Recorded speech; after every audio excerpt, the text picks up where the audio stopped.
kuwaad moodo inay barooranayaan, kuwa bilicdii fankaba geed saradii ku laalay, kuwa kada loobsi jiibsaday, kuwa teembada dhinac ka raacaya,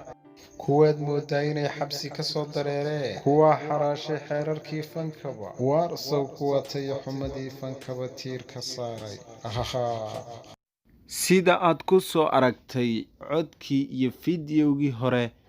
waa Ugbaad Aragsan oo ku heesaysa codkii iyo laxankii saygeedii hore ee Qamar Suugaani. Haddaba waxaa xusid mudan, Qamar Suugaani miyuuma markii uu furayey ayuu kaga sii tegay heestan oo uu laxanka u saaray, mise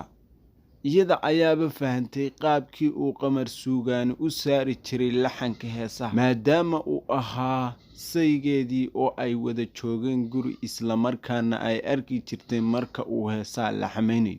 waxaa xusid mudan in ay isqabeen Qamar Suugaani iyo Ugbaad Aragsan muddo door xilligaas oo ay guri ku wada jireen, se hadda ay kala tegeen oo ay yihiin laba xaas leh, oo iyaduna ay guursatay nin muusishana oo la yidhaahdo Ilyas,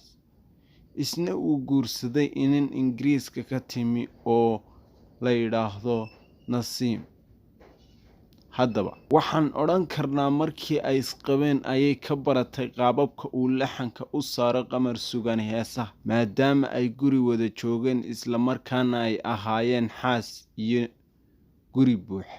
Haddaba adigu aragtidaada waxa aad ka aaminsan tahay xagga hoose noogu reeb, kanaalkana subscribe saar si aad ula hesho fiidiyowyada halkan aan soo gelin.